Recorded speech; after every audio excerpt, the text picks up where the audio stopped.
Hello everyone and welcome back to the Gaming CPA's channel. Thank you so much for stopping by today and welcome to the new subscribers and the viewers from the previous Timberborn video I posted. That video has kind of blown up on my channel. I know when I started recording this video, I was at about 250 views, which obviously for big time streamers and content creators isn't that much, but for me with only 200 subs when I've recorded, and now I'm at 208 subs. It's been really cool to see the growth, and I want to thank you guys so much for doing that and for watching. And if you're here watching this one because of that, welcome you guys. Welcome to the Gaming CPA's channel. If you haven't seen that video yet, you want to go check it out, I'm going to go ahead and link it above. But basically what I did is I ended up building a 1 million horsepower battery to try and power my whole basically construction operation during droughts. And what I need to do now is I need to figure out a way to power that battery, because there's about a 10 to 16 day window in between droughts that you can recharge batteries. And I need to be able to recharge that. And that's 1 million horsepower. That's a lot of power. And I want to do it all with renewable energy, water wheels. So what we're going to do today is we're going to try to figure out a way to build at least a 20,000 horsepower generating water wheel setup, or we'll call it a dam. All right. I consume about 10,000 horsepower, so I need at least 20,000 so I can continue on with my current consumption rate of electricity and power, as well as an extra 10,000 to, again, recharge the 1 million horsepower battery. So what we're going to do is we are going to turn this narrow section that we're working out here into a dam or water wheel power generation. So the first thing we need to do is make sure that everything is at least 2 stories tall. The water wheels we're going to use are the bigger water wheels.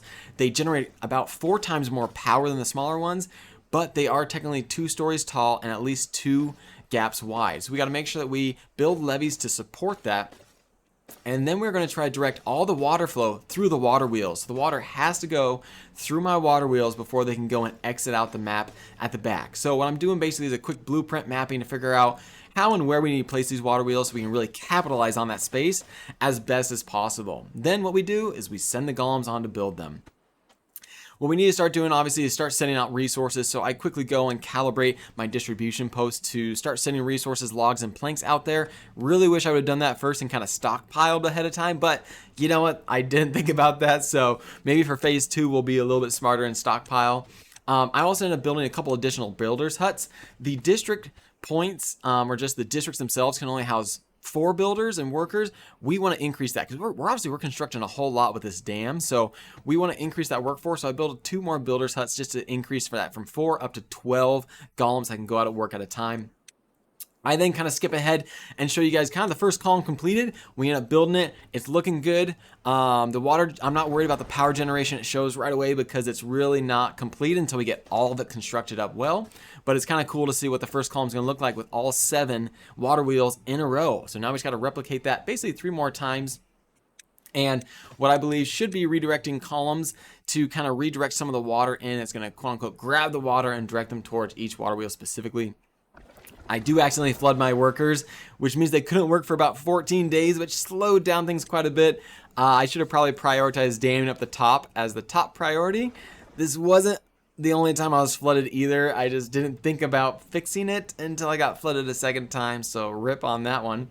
But we have now completed phase 1. Now the reason I say we completed phase 1 because we're generating about 12,000 horsepower off this, which is amazing. It's incredible. I'm basically able to run my whole operation strictly off this one dam, and I have about 2,000 extra going to the batteries. The only problem is 2,000 only computes to about 50,000 a day, and again, if I only have 10 days, I'm only going to recharge those batteries 500,000 horsepower, and I need to get up to 1 million. So that's not enough. We are going to go ahead and go on to a phase 2, and what I end up doing is I create a little district up higher called Damville, and what we're going to do is we're going to basically replicate, do the same thing, redirect water, add in water wheels, and get as much power out of this dam up here as well to see if we can start creating even more power. And now that we have a fully constructed 51 water wheel dam, the question is, how much water can it produce? And while the water wheels are producing and gaining up that power, because it does take a little bit of time for it to get to its rhythm, let's go ahead and talk about today's sponsor. Now, today's sponsor of the video is my wife. Again, we are not, YouTube partners. We don't have any sponsors because we have so few subscribers. But I mean, ultimately, even with those individuals, my biggest sponsor would be my wife. She's awesome, amazing, supportive of what I do, supportive of my hobbies, you know, gaming, content creating videos, VODs. I know I haven't posted a whole lot, but we're getting back into it, and she's just been the most supportive spouse, an amazing person ever. So again, I just want to shout out my wife as being the true sponsor, the MVP of the video. She's number one and awesome. So with the sponsor out of the way, let's go ahead and see just how much power our two dams, also just one mega dam, oMega dam I might say, combined can create. So our top dam creates about 17,200 horsepower, and the lower one creates about 12,000 horsepower, meaning we are producing almost 30,000 horsepower, or nearly 3 times what my power consumption is. And that means we're going to be able to power our 1 million battery in about 4 days, roughly. I believe, give or take, I mean, probably half a day.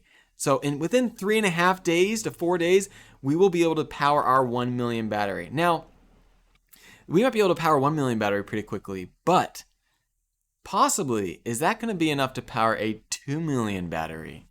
And is that a hint towards that next video? I think so. Thank you guys so much for watching today's video. I truly appreciate the support. If you haven't yet, you want to leave a thumbs up on the video. And if you liked it and enjoyed it enough that you want to subscribe to the channel and show some support to us, we really do appreciate that. And until next time, y'all, maximize those deductions and pay less in taxes. Have an amazing day.